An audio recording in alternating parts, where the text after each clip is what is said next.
नमस्कार मित्रों, आज हम बात करेंगे श्रीमद् भागवत महापुराण की, जो सनातन धर्म के 18 पुराणों में सबसे अधिक भक्ति और ज्ञान वैराग्य का संदेश देता है। श्रीमद् भागवत महापुराण की रचना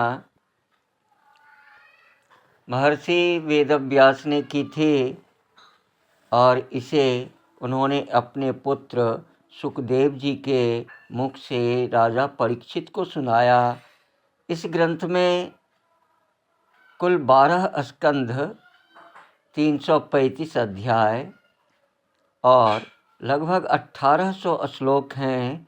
भागवत पुराण का मूल संदेश श्रीमद् भागवत महापुराण का मूल भाव है। ईश्वर के प्रति निष्काम भक्ति ही जीवन का सर्वोच्च लक्ष्य है। यह ग्रंथ में सिखाता है कि धन, पद और अहंकार नश्वर हैं, परंतु भगवान श्री कृष्ण की भक्ति अमर है। 12 स्कंधों का संक्षिप्त सार। प्रथम स्कंध में राजा परीक्षित की कथा और भागवत कथा की शुरुआत होती है। इसी तरह द्वितीय स्कंध में ब्रह्मांड की रचना और ईश्वर के विराट स्वरूप का वर्णन आता है। तृतीय से पंचम स्कंध में सृष्टि, कपिल मुनि, प्रहलाद और ध्रुव की कथाएं आती हैं। षष्ठ स्कंध में अजामिल की कथा द्वारा नाम स्मरण का महत्व बताया गया है। सप्तम स्कंध में भक्त प्रहलाद और हिरण्यकशिपु की अमर कथा सुनाई गई है। अष्टम स्कंध में वामन अवतार और समुद्र मंथन का वर्णन मिलता है। नवम स्कंध में सूर्य और चंद्रवंश की कथाएं आती हैं। दसम स्कंध भागवत का हृदय है, जिसमें भगवान श्री कृष्ण का जन्म, बाल लीला, रास लीला और गीता का भाव प्रकट होता है। एकादश स्कंध में उद्धव गीता के माध्यम से वैराग्य और ज्ञान की शिक्षा दी गई है।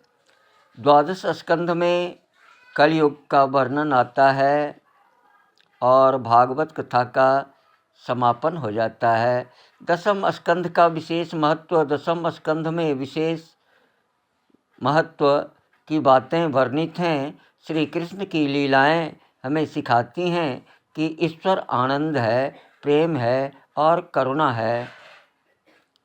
माखन चोरी, गोवर्धन पूजा, कंस वध और रास लीला, ये सभी कथाएं आत्मा को परमात्मा से जोड़ने का मार्ग प्रदर्शित करती हैं। भागवत पुराण से मिलने वाली कुछ शिक्षाएं हैं, जैसे सच्ची भक्ति से ही मोक्ष संभव है। अहंकार का अंत निश्चित होता है। भगवान अपने भक्तों की सदैव रक्षा करते हैं।